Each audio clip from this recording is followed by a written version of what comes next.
business owner? Entrepreneur? Want to learn how online marketing can improve your business? Your questions. Our advice. This is Not a Real Job. Welcome to episode 103 of Not a Real Job, the podcast about marketing your side projects. I am Chris Van Patten, and I'm a co-founder of Firsthand. And I'm Joel Kelly, and I am an interested party in Firsthand. Well, I think we could go a little further than that. Well, I don't want to presume. Sure, fair, valid. Let's say probably for the best. Executive co-founder. Assistant. Executive. I mean, what you said too, I guess. Like junior vice president. Yes, JVP. Perfect. JVP. I guess that's what we're talking about today, is it? Is that the thing? Well, I mean, before we get into that, I think we need to talk about something that's actually important. Okay. What are you drinking? I am drinking Monkey Shoulder blended Scotch whiskey. Interesting. What's it blended with? Lemonade? I think just like colas, various wines and liqueurs. Mm-hmm. I think as long as it's more than 80% whiskey, you can put whatever you want in there. Interesting. Yeah. Interesting. The nuances of the whiskey business. Well, it is it's steeped in tradition. Also steeped with tea, probably. Seems likely. Yeah. What about yourself? I am drinking a glass of Shiraz, which is a wine. More like a charade. No, nothing. Nope. Wrong. Do you want to play charades? Don't think it would work, considering that this is an audio only connection. Probably not the best idea. Interesting. Yeah. Well, we'll think about it. We'll give it some due consideration. Yeah.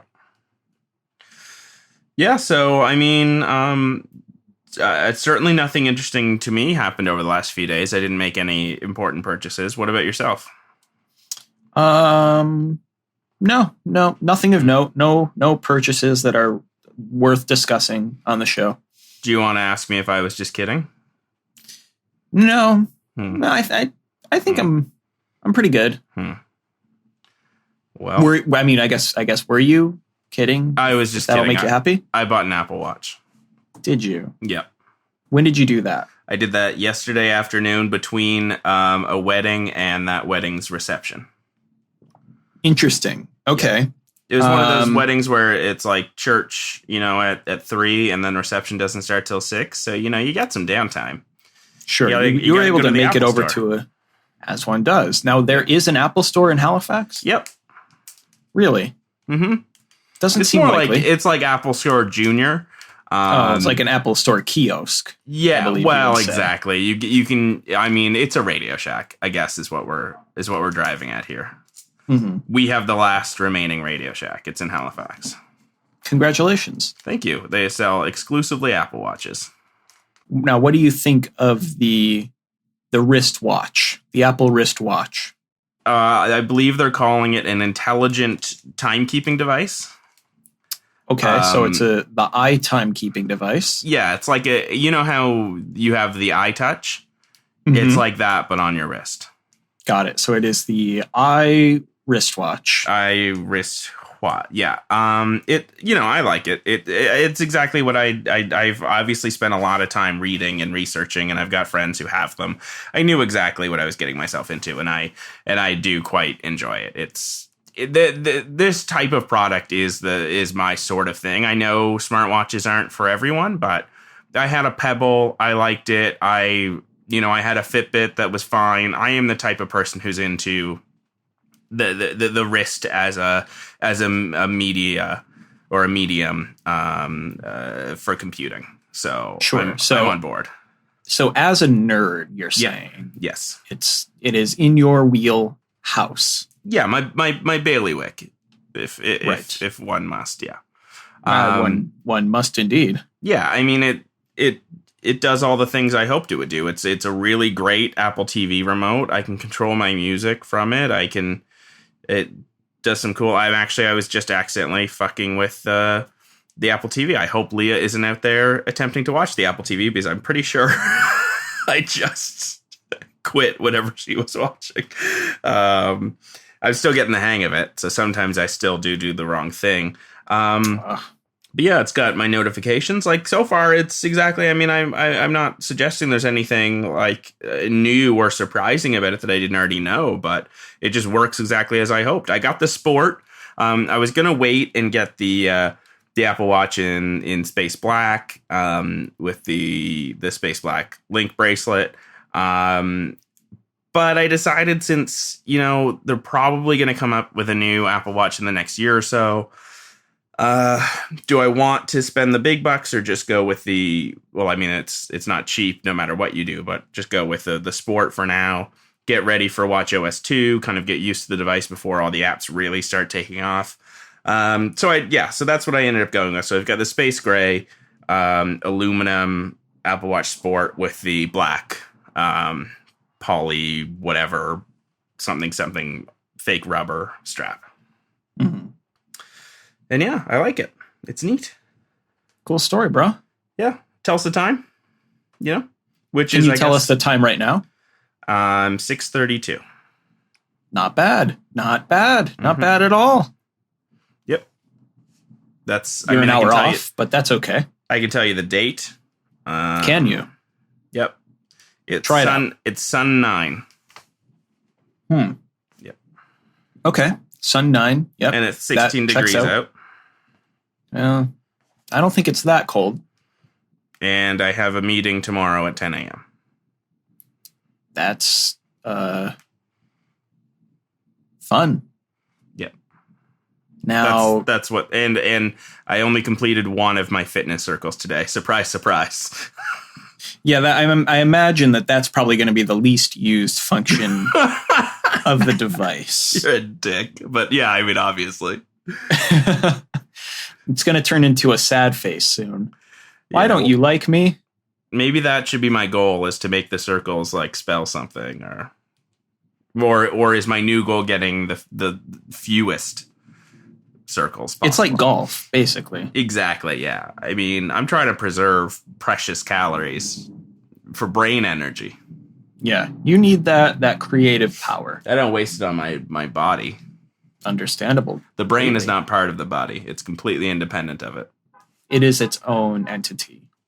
So, yeah, Apple Watch, great. If anyone has questions about that, feel free to write in. But Chris is Will you highlighting send me one? the document. So I assume that means you want to move on and talk about things.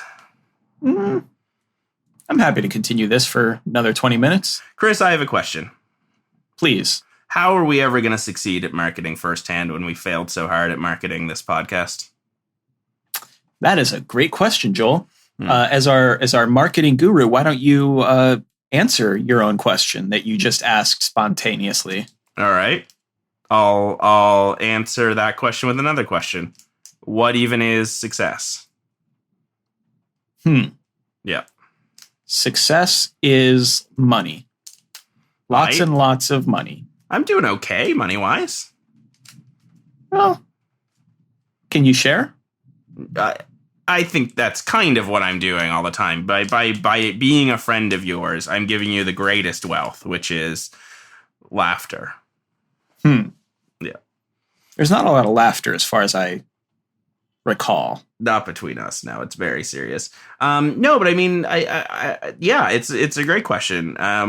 Thank you. This podcast has been, marketing wise, certainly a failure. There's no question there. In that, I think we both expected to have more than the handful of listeners we have. But then again, it's fun.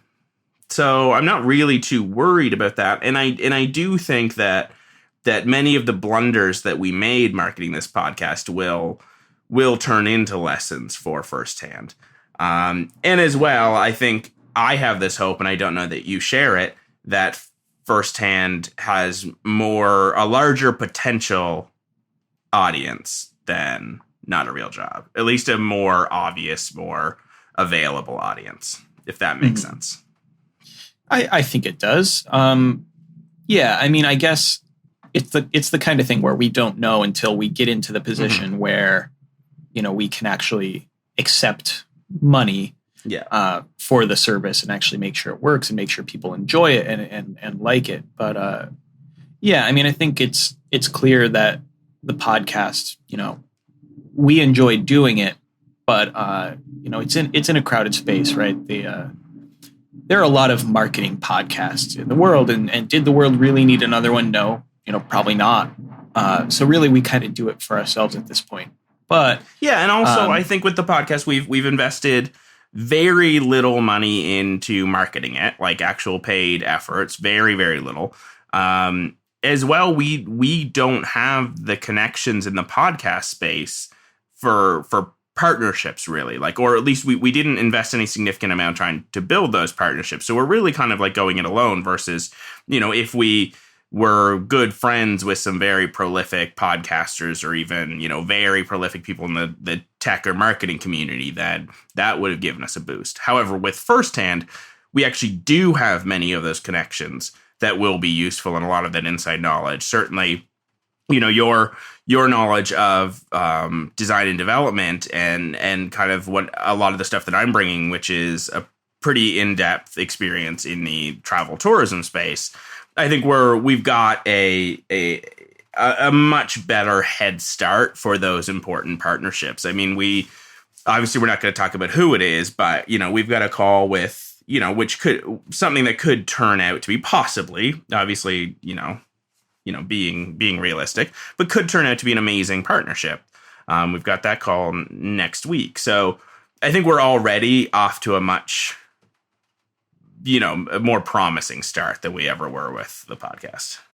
Yeah, and I think another thing about our approach here with Firsthand, which I will admit has me slightly concerned, but I think is better for the long haul, is just sort of how we're pacing ourselves. Yeah.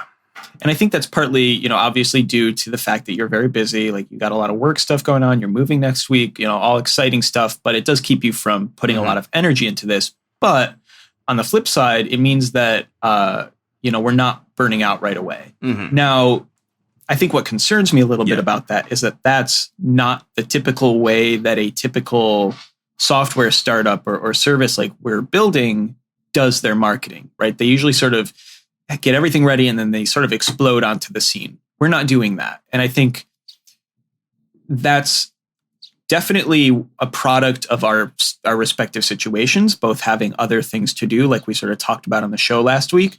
But I also think if we're strategic about it, and I think these partnerships are a really great way to be strategic about our limited time, I think that can actually come out to be an advantage, that we're not sort of diving in with, articles on TechCrunch and the Next Web and Read Write, on day one, but rather sort of, taking the time to build out some meaningful relationships that are actually going to benefit us or benefit the business over a longer period of time. Yeah, I mean, I think we're approaching it, if the two of us were trying to start a business that was, selling something like just building a normal product. If we suddenly were going to start, a retail store, you put the effort in at what's achievable and sustainable so that you can build a real business versus, I think in the startup community, versus that win the big exit lottery by doing a massive media push, get tons of buzz, get as much VC capital as you can and extend your runway as much as you can. And then make a big exit. And that's just not, I mean, even if I can only speak for myself, but even if I did have infinitely, more time, I'm still not sure that the big giant splash is the way to go.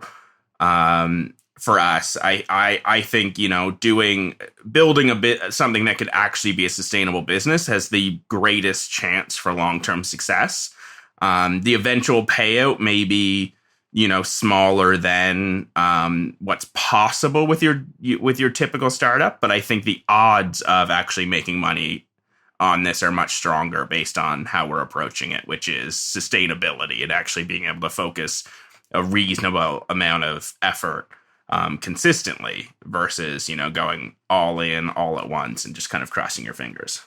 Absolutely. And that doesn't mean that I think, we're not, if anyone's listening out there, like we're not ruling out investment. And we've been sort of approached or had sort of preliminary discussions about that kind of thing. I'm certainly not ruling out a big exit. Like I think if the right, buyer came along or whatever the situation is, I don't think we're saying that can't happen. Of course. But we're not building it in a way that that's the only way to go out. Which I think some, not to slam, Silicon Valley startups, but I think some of them make that mistake where they build these products that need to exist with VC, that can't sort of exist on their own independently. And I mean, you can sort of see that like right off the bat in the fact that we charge, right? There's no question about it that if you want to use this service, you have to give us money. And it seems like such a simple thing, but, we're not looking to burn a bunch of VC capital giving away, free information and the service for free. We're sort of setting that right from day one. Money is necessary to enjoy, to use, to benefit from this service. Yeah. And I think that's sort of in contrast to the way that the rest of the world approaches products like this. But to sort of circle back to the original question, how will we succeed at this when we failed so hard at marketing the podcast? I think that sort of ties into it, right? Like the fact that this is something that theoretically people will pay money for, right? Whereas the podcast, we kind of attempted early on to have this model where it was sort of paid and you pay for access, and that sort of is what puts the show together. Ultimately that didn't work because podcasts aren't something that people normally pay for.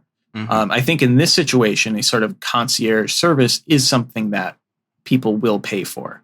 And you know what? Maybe we'll find out in a couple months that we're wrong, right? Maybe we'll find out that it's just not sustainable. But I think, and you had sort of said this when I sent you this question in a text message, like, what do you think about this? And you were sort of very clear, like, I think this is something that people will actually pay for. And I think that's sort of what's going to make this a better option for marketing over firsthand. I would also add to that, like I said, we're not ruling out investor money or anything like that. But I think if we were to take on investor money, one, it would be a small amount. I think you said something in the range of $5,000. I think maybe even a little bit less than that to start off. And I think that money would go 100% toward marketing. Yeah, exactly. And I don't think there's any reason to put that into technical engineering stuff.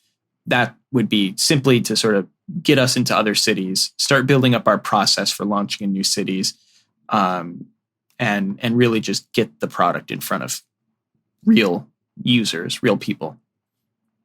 Yeah, I think that's exactly it. And just to kind of maybe cap off the investor thing, what I think what I'm saying is not that we wouldn't take investment. Certainly not that at all. Of course, we're both open to that. I think what I mean to say is that if we don't get investors or we don't accept investment, we still have a chance at having a viable business versus startups where it's that or nothing at all. And I think that's ideally what sets us apart. And of course, we are going into this fairly naive, and I think that's a benefit. We're going into this with hopes and dreams, which is better probably than pessimism, since we're not spending our life savings on this. There's not huge risk. So we're going into this with ideally clear heads and, ideally, reasonable goals and things that are achievable. Again, unlike what might be a typical Silicon Valley startup where it's all or nothing. Yeah. I think something that, I'm still concerned about both of our availability. Yeah. I think that's going to be probably the one thing that's going to hinder us. And that I'm not just saying that, from you, about you, that's definitely for me as well. Like, quite literally, I've spent, since Friday, pretty much every day in bed, just out of exhaustion, sleeping 8 or 9 hour nights and then sleeping another 3 hours during the day and still just not feeling caught up. I think we're both busy people. We've both got a lot going on. So I think that's going to be kind of the one thing, like, certainly over the next couple of weeks and months on the show, you're going to be hearing a lot about, like, how are we managing our very limited time? Yeah. Because even though, I said before, we're kind of taking a little bit slower. We're not looking for that big blast, on day one. we do have to keep some sense of momentum. I think for ourselves and for the product as well.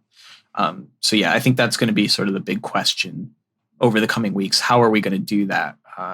So yeah, I think, I don't know if that really answers, how will we succeed? But I think it sort of gives a sense of how we think we will succeed, or what our strengths are in this situation that we didn't have before.